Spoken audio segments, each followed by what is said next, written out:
We've been at this for a little while, huh? Well, I have. For all 2 dozen of you keeping up, it's been about a 2 week wait per video. For those of you in the future, I hope you've been enjoying yourself and I hope the world hasn't nuked itself yet. For me, it's been several months, but a fun several months to be sure. And it's always nice to get to this point in the project where I've hit yet another milestone. Sorry if that sounds a bit sappy, but it really is so satisfying to see each of these reviews come to their conclusions. Old World Blues is definitely a mixed bag, and while I know I've been pretty harsh with some of my critiques, I want to reiterate that I absolutely understand why anyone would consider this their favorite DLC for New Vegas. Old World Blues is by far the most lighthearted of the DLCs despite its darker implications, and it's really easy to just hop into and have some fun with. The map's fun to explore, there's a ton of loot, cool secrets, there's a lot going on for it as far as fun factor. Even if fun is ultimately subjective, there's a lot of different elements to have fun with. The highlight of Old World Blues is easily the world building. Sure, Little Yangtze is a bit undercooked, but by and large, the world building here is really damn solid. The world of Fallout is incredible, and visiting a location with such a lasting impact on the world around it is a great way of keeping the player engaged. As many of you know, the Sierra Madre is one of my favorite locations in New Vegas, hell, probably in fiction if I'm being completely honest. So getting to see the origins of the technology behind it while also learning new things about 2 of the major characters of Dead Money, that is fucking awesome for me. The whole map of Big Mountain has something of a theme park feel to it, where different people are likely to find different parts of it more appealing to go check out. This isn't just a structural gimmick though, it serves a legitimate purpose. It never feels aimless, which was one of the major weaknesses to Zion in Honest Hearts. And whenever a location isn't tied to that side quest or the main quest, you can be certain that there will be something to do with Ulysses, some interesting loot, or a fucking legendary bloatfly. Old World Blues does have one major issue though, and that's enemy health. Again, I get it, very hard plus hardcore mode equals tougher enemies, yeah. But when enemies start requiring multiple nuclear detonations to kill, I think it's fair to say that their health bars might just be a teensy bit bloated.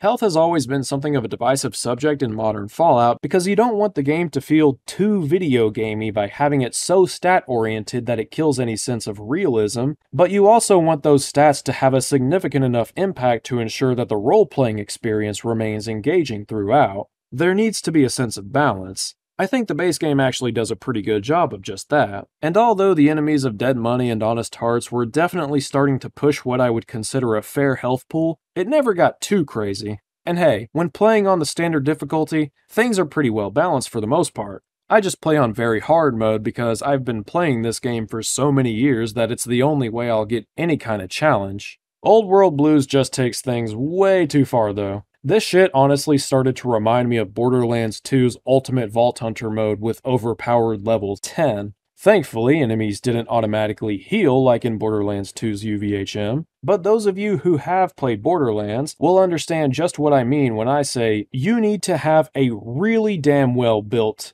build for this DLC.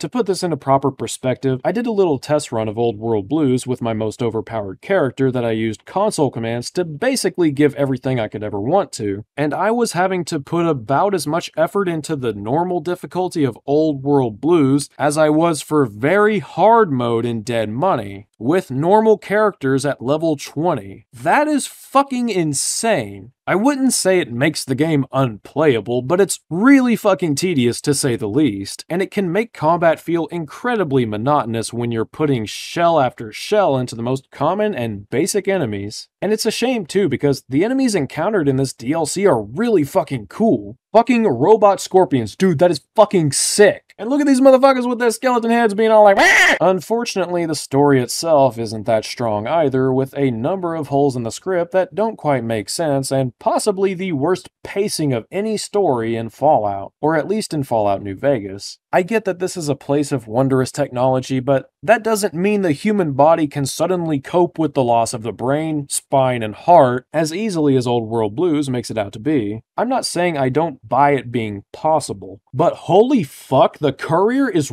right back up and at it without any struggle to speak of, and it puts a major strain on the suspension of disbelief. Hell, you actually get perks from it, meaning you're better off from the moment you've woken up. That's not really how transplants work. Now, maybe you weren't bothered by this, and that's perfectly fine, but there's still an objective issue with the consistency of the writing and not to mention some major ludonarrative dissonance. I can buy that the courier survived being shot in the head given enough time to recover and under the right circumstances. It's incredibly unlikely, but having it occur right at the start of the story allows for a degree of leniency we as the audience can feasibly permit. People have survived being shot in the head before, both in the real world and in Fallout, so it's not an impossibility. I don't know a single person that's ever survived with an artificial heart, brain, and spine, so you need to put a hell of a lot of legwork into convincing me that that is even remotely possible if you intend to keep me engaged, and Old World Blues simply refuses to do that. No amount of Tesla coils can hand-wave something this insane. It also doesn't help that this DLC starts with one of the most asinine dialogues I've ever seen in a video game. On a first playthrough, it might get a good laugh out of the player here and there. It certainly did for me. But beyond that first playthrough, several cracks will already be showing. The first several minutes of this conversation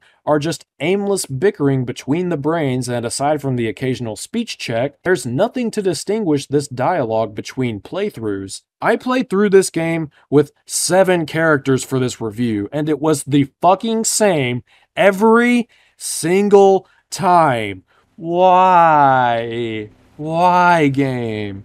To say this utterly murders the pacing of the narrative would be an understatement like no other, and I'd be lying to you if I told you that the pacing begins to pick up even slightly before finally reaching the closing of the story. Even skipping this dialogue takes well over a couple of minutes. As far as characters go, the only one I really cared for, not counting the Brain, Christine, or Ulysses, would be Dr. Mobius. I think the twist with him being a chill guy just trying to keep the think tank from discovering the outside world was really well done, and I appreciated that even his side was pretty morally gray. That's not to imply the other brains were, though. Oh no, far from it. These eggheads are fucking monsters that deserve no mercy and are about as morally repugnant as it gets, to the point that even the writers aren't going to bother trying to justify them in any way.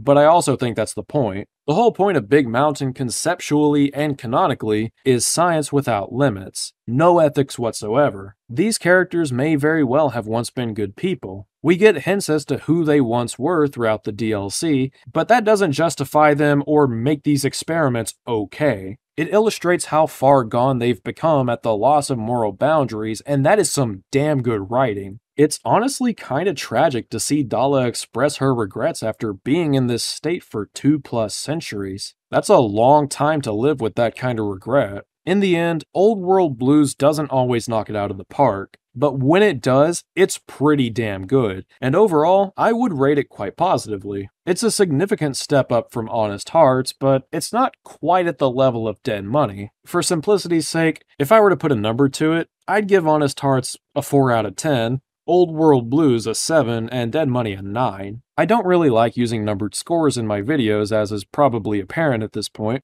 but there you go.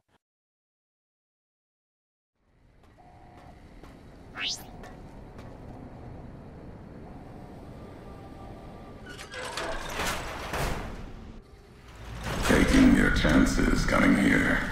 Just like bringing the Lord of Vegas his tribute, bending your knee to old world ghosts. You and that chip deserve each other. 29 less coins than other treasures have carried, if history's true. Now see the road the old world paves, and what the lights of New Vegas promise, if they haven't blinded your eyes. Wow. Holy crap, we're down to one last expansion. Been a hell of a ride so far, hasn't it? I'm sure there'll be some people who see this and think that I'm just shitting on Honest Hearts or Old World Blues, but I think it's fair to say at this point that I'm not afraid to criticize media that I genuinely love, as well as media that I genuinely hate. On an unrelated note, the last part of my Lonesome Road review series will be going up on the 31st of December, and I think that's pretty cool. Originally, I had it slated for Christmas, but I have a much larger project planned for that, so stay tuned. I have a feeling that some of you are really going to enjoy that one. But that's all I've got for now. I'll see you all next time when we enter the Divide.